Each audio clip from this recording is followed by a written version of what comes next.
Namaste and good morning, everyone. So happy spring. Today is the first day of the spring.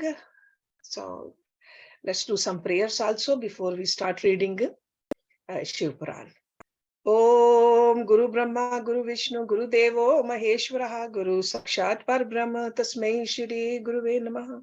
Om Bhu Bhuva Swaha, Tatsavitra Varenyam, Bhargo Devasya Dhimahi, Dhiyo Yo Nah Prachodayat, Asto Ma Sadgamya, Tamso Ma Jyotirgamya, Mrityorma Amritam Gamya. ओम सहनावतु सहनौ भुनक्तु सवीर्यं करवावहै तेजस्वी नावधीतमस्तु मा विद्विषावहै ओम शांति शांति Shanti Om. Let's open our Shiv Puran books and we are going to start the new Samhita today. The title is Uma Samhita.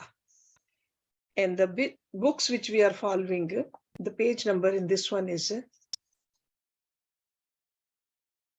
581.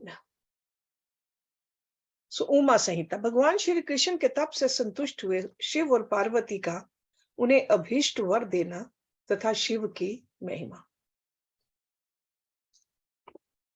जो रजोगुण का आश्रय ले संसार की सृष्टि करते हैं, सत्वगुण से संपन्न हो सातों भुवनों का धारण पोषण करते हैं, तमोगुण से युक्त हो सबका संहार करते हैं तथा त्रिगुणमयी माया को लांघ कर अपने शुद्ध स्वरूप में स्थित रहते हैं, उन सत्यानंद स्वरूप अनंत बोध में निर्मल एवं पूर्ण ब्रह्म शिव का हम ध्यान करते हैं.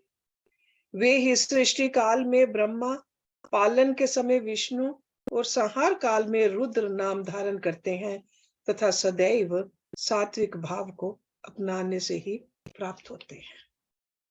So in this short prayer, the whole Hindu philosophy is mentioned. That God is one. God can have any roop, and according to the roop, he does those functions. So before this Uma Samhita, this is a prayer over here actually. So ऋषि बोले, महाज्ञानी व्यास शिष्य सूत जी, आपको नमस्कार है. आपने कोटि रुद्र नामक चौथी संहिता हमें सुना दी. अब उमा संहिता के अंतर्गत नाना प्रकार के उपाख्यानों से युक्त जो परमात्मा सांब सदाशिव का चरित्र है, उसका वर्णन कीजिए. सूत जी ने कहा, शौनक आदि महर्षियों, भगवान शंकर का मंगलमय चरित्र परम दिव्य एवं भोग और मोक्ष को देने वाला है. तुम लोग प्रेम से इसका श्रवण करो. पूर्व काल में मुनिवर व्यास ने सनत कुमार के सामने ऐसे ही पवित्र प्रश्न को उपस्थित किया था और इसके उत्तर में उन्होंने भगवान शिव के उत्तम चरित्र का गान किया था. उस समय पुत्र की प्राप्ति के निमित्त श्री कृष्ण के हिमवान पर्वत पर जाकर महर्षि उपमन्यु से मिलने, उनकी बताई हुई पद्धति के अनुसार भगवान के शिव की प्रसन्नता के लिए तप करने, उनके तप से प्रसन्न होकर पार्वती, कार्तिकेय तथा गणेश से शिव के प्रकट होने तथा श्री कृष्ण के द्वारा उनकी स्तुति पूर्वक वरदान मांगने की कथा सुनाकर सनत कुमार जी ने कहा. So look at this. भगवान कृष्ण, he is भगवान, but when he takes a human form also to teach us, he is going to Shiv Bhagwan उत्तर प्राप्ति के लिए. So what does that tell you? That it's okay, it's good to pray to God. भगवान अवतार आते इसलिए हैं, अवतार लेते इसलिए हैं, to show us how to live. उनके सब कर्म we can follow. Shri Krishna का वचन सुनकर भगवान भाव उनसे बोले, वासुदेव, तुमने जो कुछ मनोरथ किया है वैसा पूर्ण होगा. इतना कहकर त्रिशूलधारी भगवान शिव फिर बोले, Yadav Indra. So Yadav Indra, because Yadav is the clan name for Bhagwan Krishna. Yadav Indra, तुम्हें सांब नाम से प्रसिद्ध एक महापराक्रमी बलवान पुत्र प्राप्त होगा। एक समय मुनियों ने भयानक संवर्तक सूर्य को शाप दिया था कि तुम मनुष्य योनि में उत्पन्न होगे, अतः वे संवर्तक सूर्य ही तुम्हारे पुत्र होंगे। इसके सिवा जो जो वस्तु तुम्हें अभीष्ट है वह सब तुम प्राप्त करो। सनत कुमार जी कहते हैं, इस प्रकार परमेश्वर शिव से संपूर्ण वरों को प्राप्त करके श्री कृष्ण ने विविध प्रकार की बहुत सी स्तुतियों द्वारा उन्हें पूर्णतया संतुष्ट किया। तदंतर भगवत वत्सलता गिरिराज कुमारी शिवा ने प्रसन्न हो उन तपस्वी शिव भगत महात्मा वासुदेव से कहा। पार्वती बोली, परम बुद्धिमान वसुदेव नंदन श्री कृष्ण, मैं तुमसे बहुत संतुष्ट हूं। अनग, तुम मुझसे भी उन मनोवांछित वरों को ग्रहण करो जो भूतल पर दुर्लभ हैं। श्री कृष्ण ने कहा, देवी, यदि आप मेरे इस सत्य तप से संतुष्ट हैं और मुझे वर दे रही हैं, तो मैं ये चाहता हूं कि ब्राह्मणों के प्रति कभी मेरे मन में द्वेष ना हो। मैं सदा द्विजों का पूजन करता रहूं। मेरे माता पिता सदा मुझसे संतुष्ट रहें। मैं जहां कहीं भी जाऊं, समस्त प्राणियों के प्रति मेरे हृदय में अनुकूल भाव रहे। आपके दर्शन के प्रभाव से मेरी संतति उत्तम हो। मैं सैकड़ों यज्ञ करके इंद्र आदि देवताओं को तृप्त करूं। सहस्रों साधु सन्यासियों और अतिथियों को सदा अपने घर पर श्रद्धा से पवित्र अन्न का भोजन कराऊं। भाई बंधुओं के साथ नित्य मेरा प्रेम बना रहे तथा मैं संतुष्ट रहूं। Okay, we can learn from this also. Okay, because sometimes we think, what should we do? This is what we need to do. जो भगवान कृष्ण पार्वती जी से मांग रहे हैं, our actions should be like that.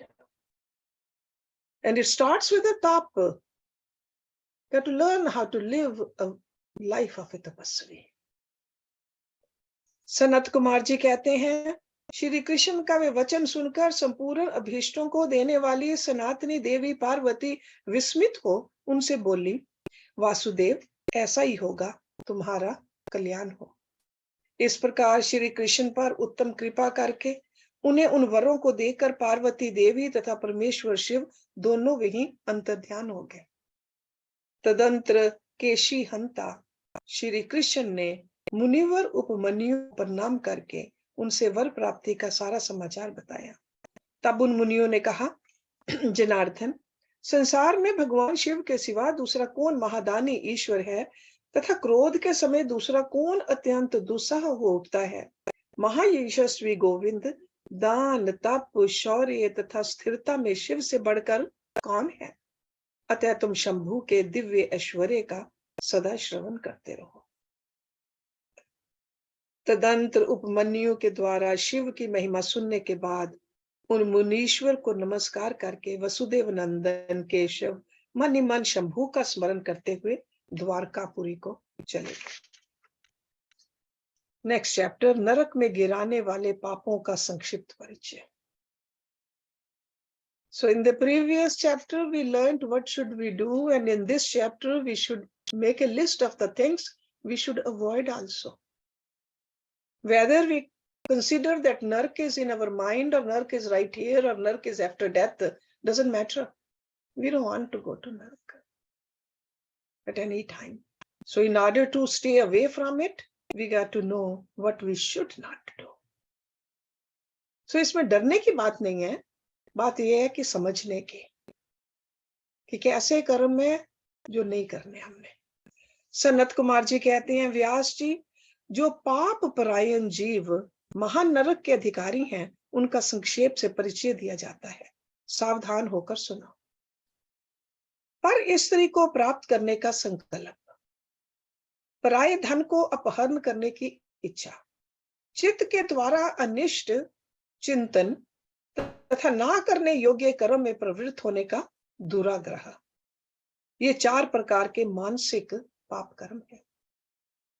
असंगत प्रलाप, बेसिर पैर की बातें, असत्य भाषण, अप्रिय बोलना और पीठ पीछे चुगली खाना, ये 4 वाचिक वाणी द्वारा होने वाले पाप कर्म है। अभक्ष्य भक्षण, प्राणियों की हिंसा, व्यर्थ के कार्यों में लगना और दूसरों के धन को हड़प लेना, ये 4 प्रकार के शारीरिक पाप कर्म है। So पाप can be done through the body, through the speech or through the mind. इस प्रकार ये 12 कर्म बताए गए हैं जो मन, वाणी और शरीर इन 3 साधनों से संपन्न होते हैं। जो संसार सागर से पार उतारने वाले महादेव जी से द्वेष करते हैं, वे सब के सब नरकों के समुद्र में गिरने वाले हैं। उनको बड़ा भारी पातक लगता है।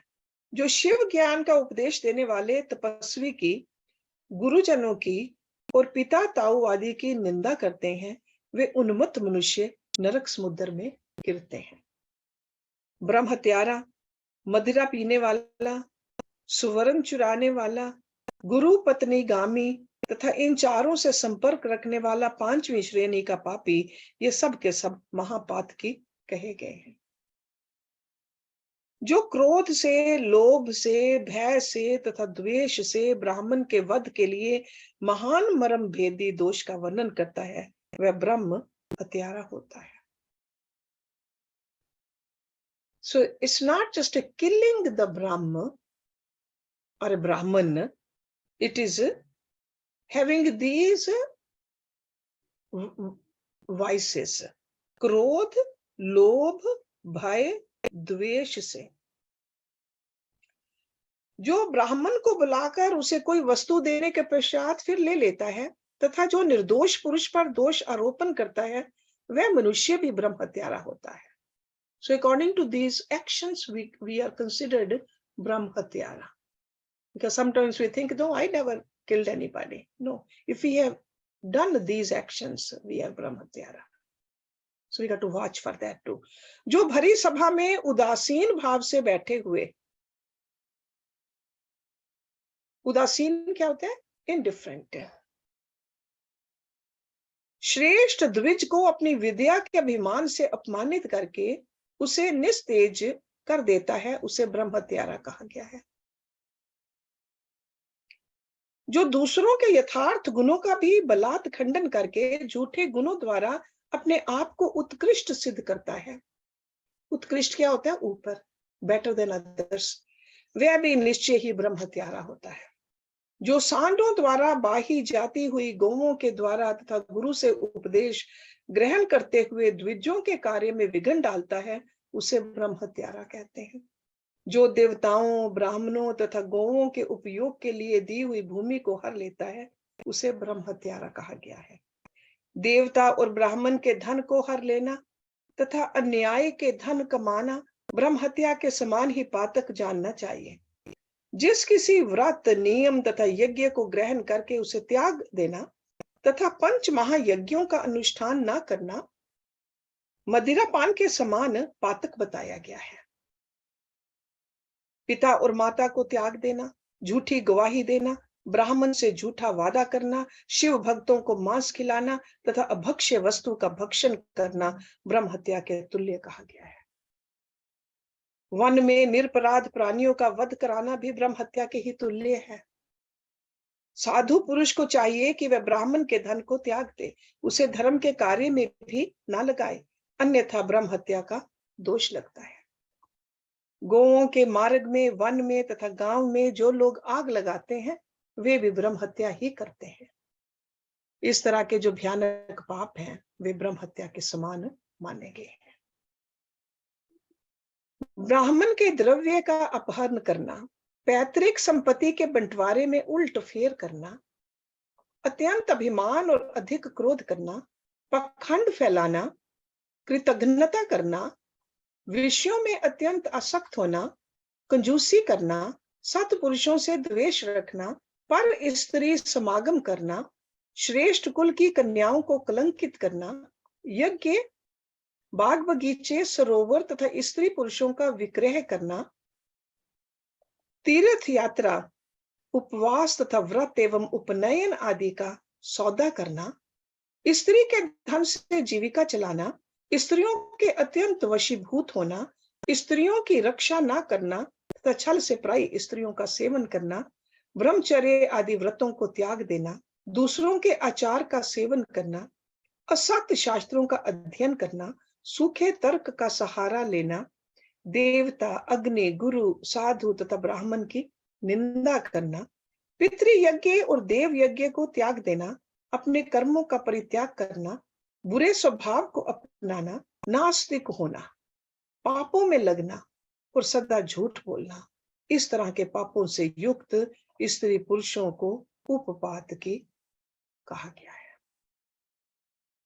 See a long list of the things we should not do, and I'm sure you don't do it, but still we got to know this, that these are पाप कर्म। जो मनुष्य गौओं, ब्राह्मण कन्याओं, स्वामी, मित्र तथा तपस्वी महात्माओं के कार्य नष्ट कर देते हैं, वे नरकगामी माने गए हैं।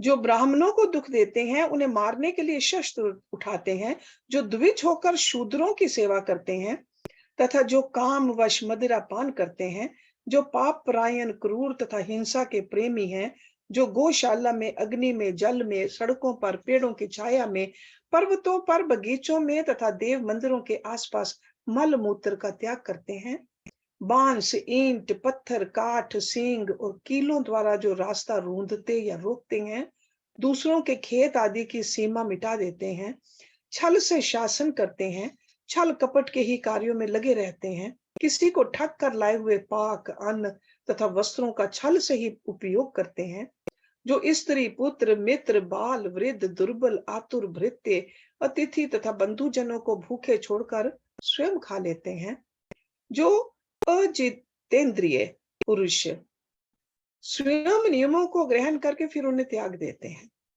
संन्यास धारण करके भी फिर से घर बसा लेते हैं, जो शिव प्रतिमा का भेदन करने वाले हैं, गौओं को क्रूरता पूर्वक मारते और बारंबार उनका दमन करते हैं, जो दुर्बल पशुओं का पोषण नहीं करते, सदा उन्हें छोड़े रखते हैं, अधिक भार लाद कर उन्हें पीड़ा देते हैं, तथा सहन न होने पर भी बलपूर्वक उन्हें हल या गाड़ी में जोतते हैं, अथवा उनसे असह्य बोझ खिंचवाते हैं, जो उन पशुओं को खिलाए बिना ही भार ढोने या हल खींचने के काम में जोत देते हैं, बंधे हुए भूखे पशुओं को चरने के लिए नहीं छोड़ते, तथा जो भार से घायल, रोग से पीड़ित और भूख से आतुर गाय बैलों का यत्न पूर्वक पालन नहीं करते, वे सब के सब गो हत्यारे तथा नरकगामी माने गए हैं।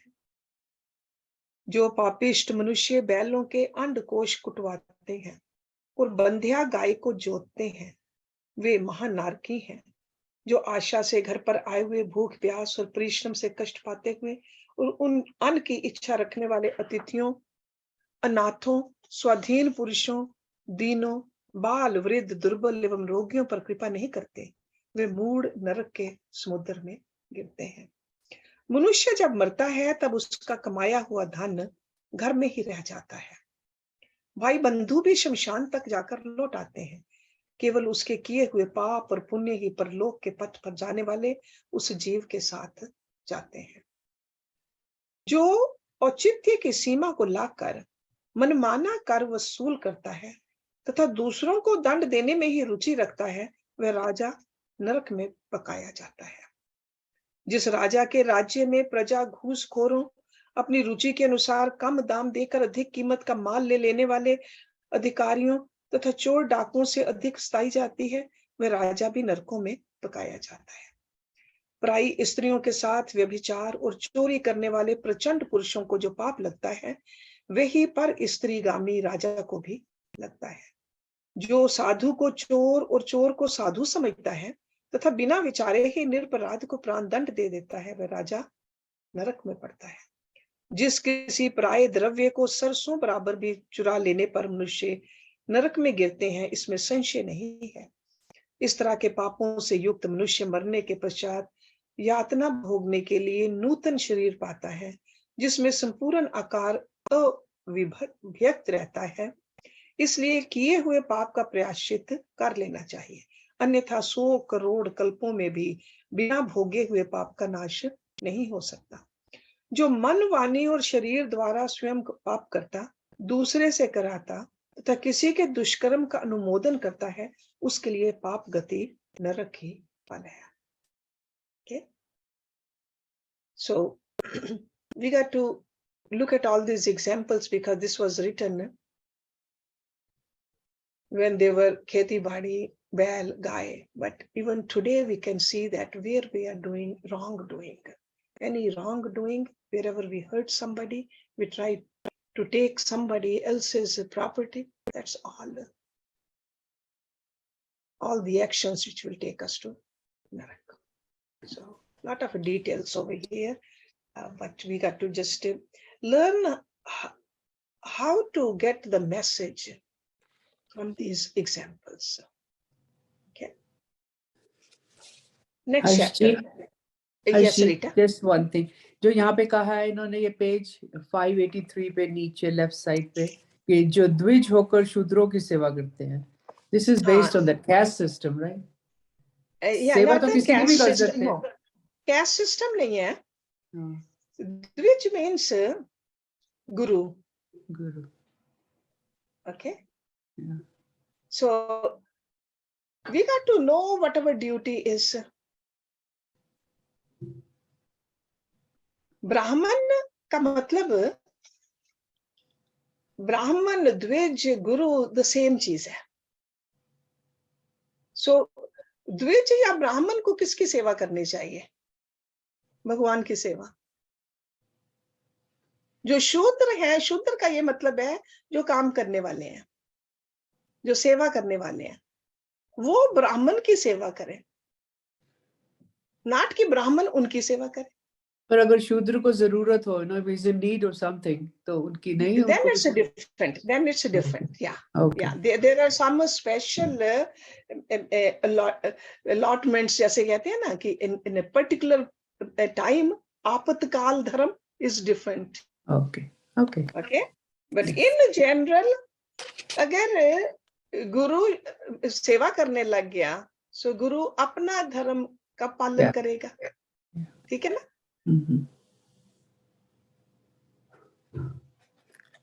See, this is what we see these days, just to enlarge their own isms. The business deals have come in there. So gurus are not doing what they are supposed to do. Guru should be connected with God. Guru should give the knowledge. Brahman should give the knowledge. In order to give the pure knowledge, they got to stay connected with God more and more. Okay.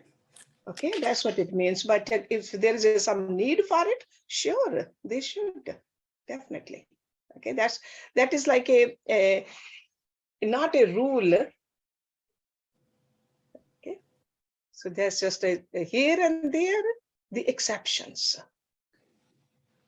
The rule is what he is mentioning over here in this scripture. Okay, but good point. Good point. Thank you. Thank you. पापियों और पुण्य आत्माओं की यमलोक यात्रा. सनत कुमार जी कहते हैं, व्यास जी, मनुष्य 4 प्रकार के पापों से यमलोक में जाते हैं. यमलोक अत्यंत भयदायक और भयंकर है. वहां समस्त देहधारियों को विवश होकर जाना पड़ता है. कोई ऐसे प्राणी नहीं है जो यमलोक में ना जाते हो. किए हुए कर्म का फल कर्ता को अवश्य भोगना पड़ता है. इसका विचार करो. जीवों में जो शुभ कर्म करने वाले सौम्य चित्त और दयालु हैं.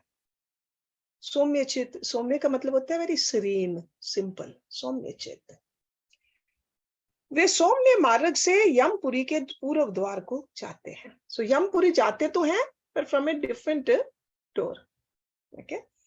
जो पापी, पाप कर्म प्रायण तथा दान से रहित हैं, वे भयानक दक्षिण मार्ग से यमलोक की यात्रा करते हैं. मृत्यु लोक के 86,000 योजन की दूरी लांघकर नाना रूप वाले यमलोक की स्थिति है, ये जानना चाहिए. पुण्य कर्म करने वाले लोगों को तो वह नगर निकटवर्ती सा जान पड़ता है, परंतु भयानक मार्ग से यात्रा करने वाले पापियों को वह बहुत दूर स्थित दिखाई पड़ता है. See, when you are happy, the time goes fast.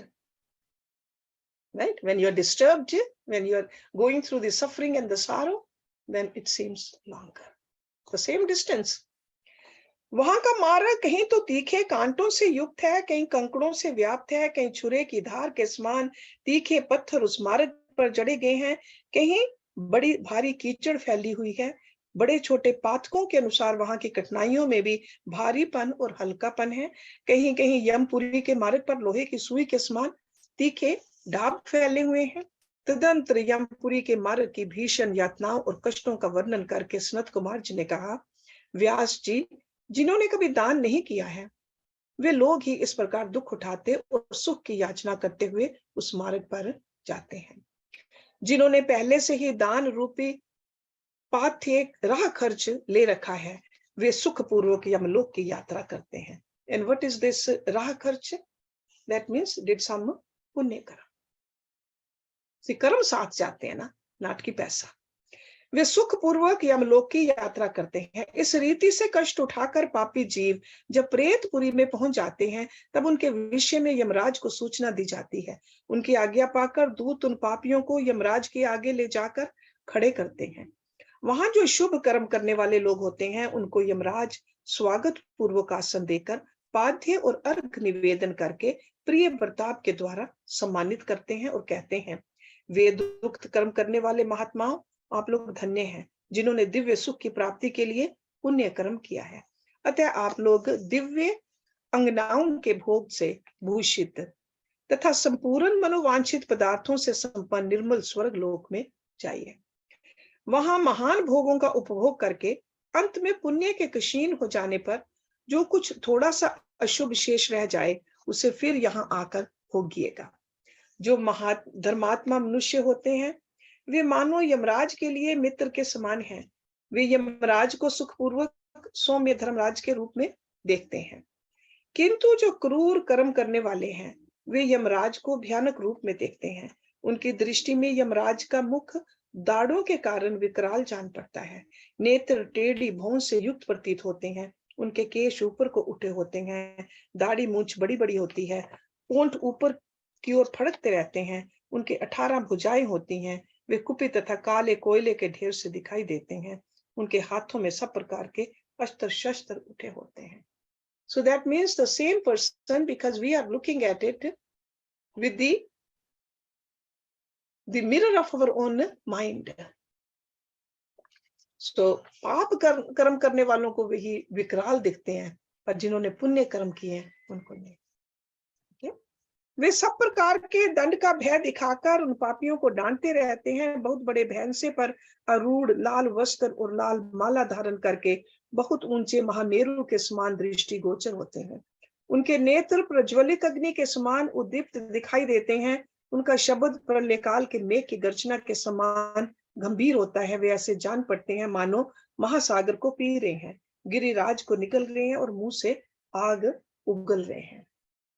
उनके समीप प्रलय काल की अग्नि के समान प्रभा वाले मृत्यु देवता खड़े रहते हैं। काजल के समान काले काल देवता और भयानक कृतांत देवता भी रहते हैं। इनके सिवा मारी, उग्र महामारी, भयंकर काल रात्रि, अनेक प्रकार के रोग तथा भांति भांति के भयाव्य कुष्ठ मूर्तिमान हो हाथों में शक्ति, शूल, अंकुश, पाश, चक्र और खड़ग लिए खड़े रहते हैं। वज्र तुल्य मुख धारण करने वाले रुद्रगण, क्षुर, तरकश और धनुष धारण किए वहां उपस्थित होते हैं। सभी नाना प्रकार के आयुध धारण करने वाले महान वीर एवं भयंकर हैं। इनके अतिरिक्त असंख्य महावीर यमदूत, जिनकी अंग कांति काले कोयले के समान काली होती है, संपूर्ण अस्त्र शस्त्र लिए बड़े भयंकर जान पड़ते हैं। ऐसे परिवार से घिरे हुए घोर यमराज तथा भीषण चित्रगुप्त को पापिष्ट प्राणी देखते हैं।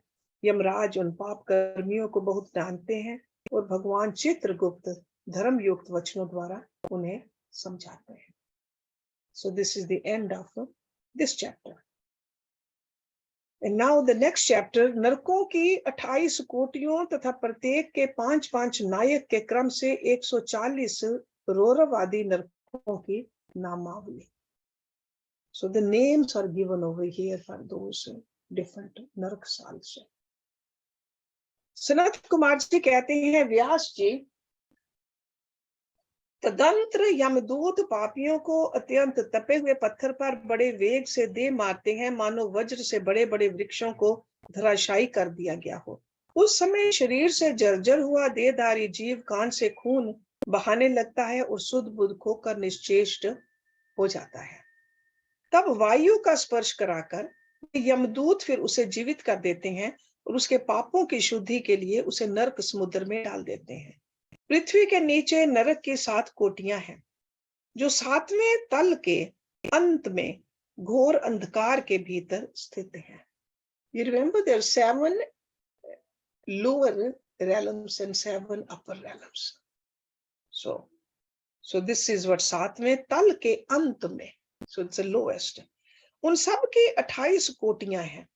पहली कोटि घोरा कही गई है, दूसरी सुघोरा जो उसके नीचे स्थित है, तीसरी अति घोरा, चौथी महाघोरा, 5वीं घोर रूपा, 6ठी तला तला, 7वीं भयानका, 8वीं काल रात्रि, 9वीं भ्योतकटा, उसके नीचे 10वीं चंडा, उसके भी नीचे महाचंडा, फिर चंड कोलाहला तथा उससे भिन्न प्रचंडा है जो चंडों की नायिका कही गई है।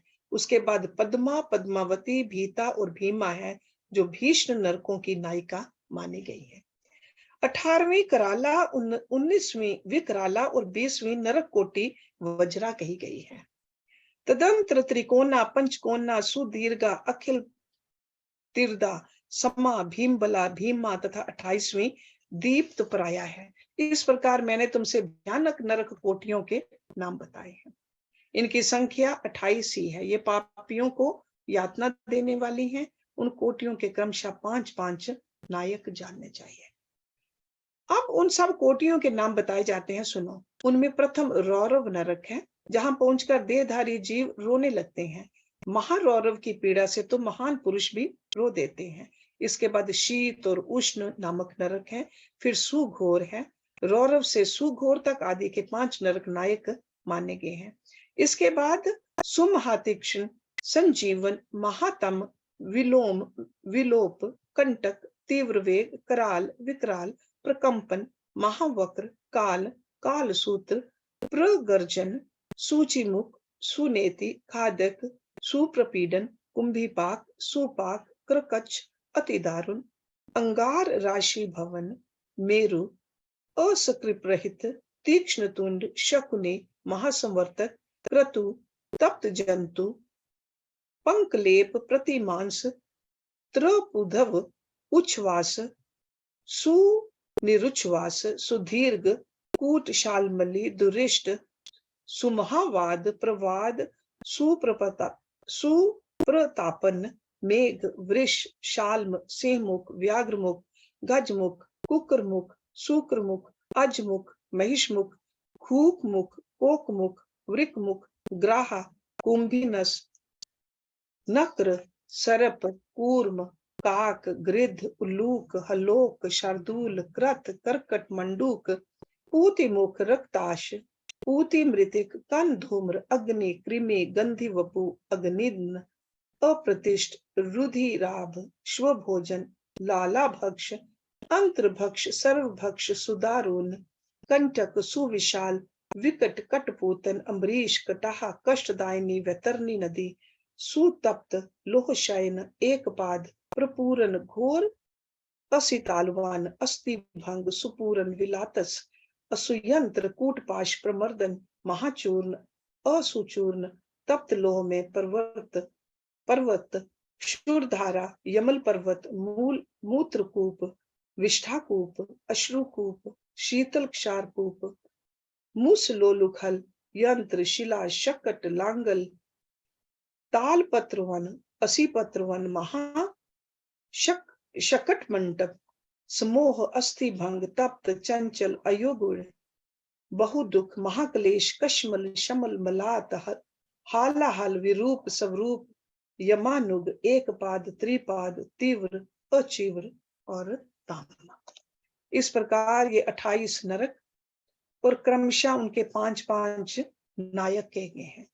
28 कोटियों के क्रमशः रौरव आदि 5-5 ही नायक बताए गए हैं। उपर्युक्त 28 कोटियों को छोड़कर लगभग 100 नरक माने जाते हैं और महानरक मंडल 140 नरकों का बताया गया है। So a lot of names also are given by our rishis. Look at the detail. Next chapter. विभिन्न पापों के कारण मिलने वाली नरक यातना का वर्णन तथा कुक्र बलि, काक बलि एवं देवता आदि के लिए दी हुई बलि की आवश्यकता एवं महत्ता का प्रतिपादन। सनत कुमार जी कहते हैं, व्यास जी, इन सब भयानक पीड़ादायक नरकों में पापी जीवों को अत्यंत भीषण नरक यातना भोगनी पड़ती है। जो मिथ्या आगम पाखंडियों के शास्त्र में प्रवृत्त होता है, वह द्विजिव नामक नरक में जाता है और जीवा के आकार में आधे कोस तक फैले हुए तीक्ष्ण हलों द्वारा वहां उसे विशेष पीड़ा दी जाती है। जो क्रूर मनुष्य माता पिता और गुरु को डांटता है, उसके मुंह में कीड़ों से युक्त विष्ठा ढूंसकर उसे खूब पीटा जाता है। जो मनुष्य शिव मंदिर, बगीचे, बावड़ी, कूप, तड़ाग तथा ब्राह्मण के स्थान को नष्ट भ्रष्ट कर देते और वहां स्वेच्छानुसार रमन करते हैं, वे नाना प्रकार के भयंकर कोलू आदि के द्वारा पेरे और पकाए जाते हैं तथा प्रलय काल पर्यंत नरक अग्नियों में पकते रहते हैं। पर स्त्रीगामी पुरुष उस रूप से ही व्यभिचार करते हुए मारे पीटे जाते हैं।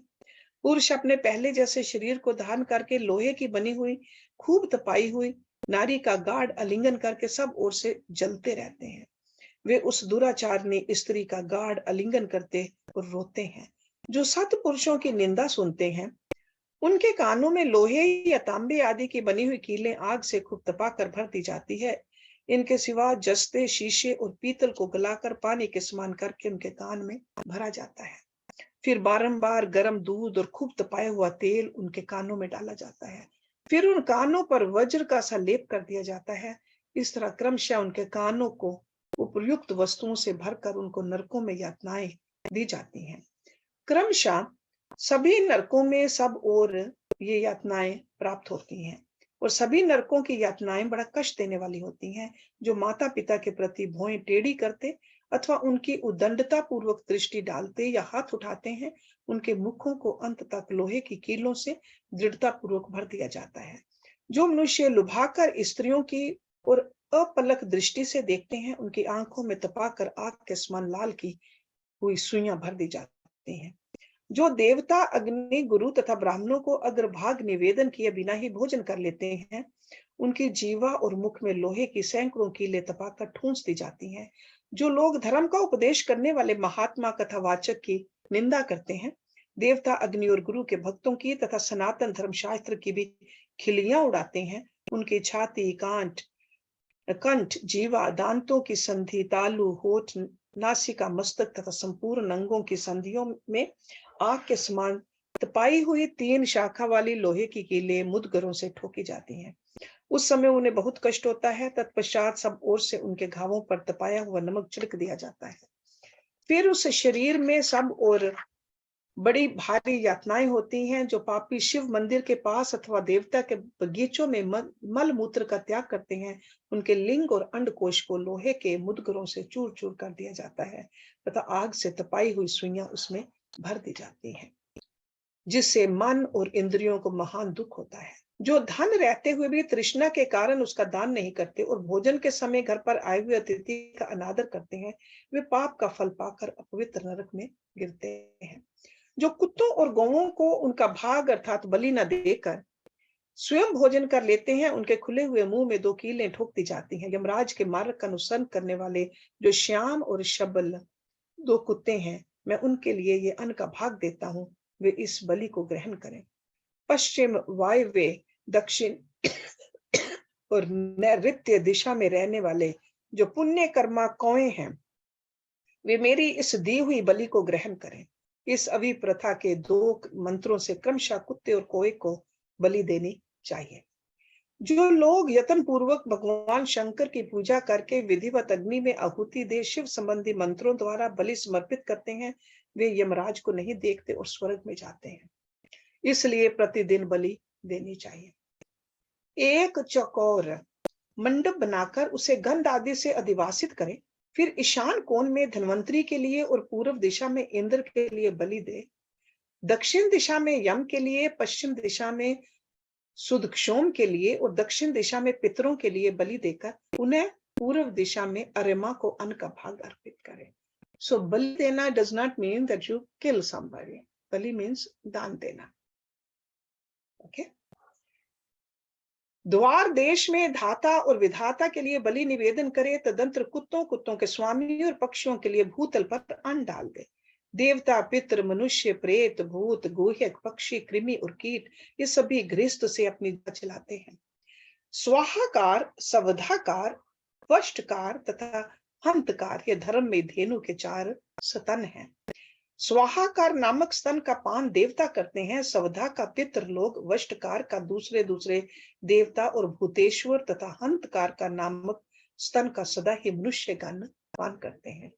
जो मानव श्रद्धा पूर्वक इस धर्म में धेनु का सदा ठीक समय पर पालन करता है वह अग्निहोत्री हो जाता है। जो स्वस्थ रहते हुए भी उसका त्याग कर देता है वह अंधकार पूर्ण नरक में डूबता है। इसलिए उन सबको बलि देने के पश्चात द्वार पर खड़ा हो क्षण भर अतिथि की प्रतीक्षा करें। यदि कोई भूख से पीड़ित अतिथि या उसी गांव का निवासी पुरुष मिल जाए तो उसे अपने भोजन से पहले यथाशक्ति शुभ अन्न का भोजन कराए। जिसके घर से अतिथि निराश होकर लौटता है उससे वे अपना पाप दे बदले में उसका पुण्य लेकर चला जाता है। So let's stop it here and then we'll see next week यमलोक के मार्ग में सुविधा प्रदान करने वाले विविध दानों का वर्णन। So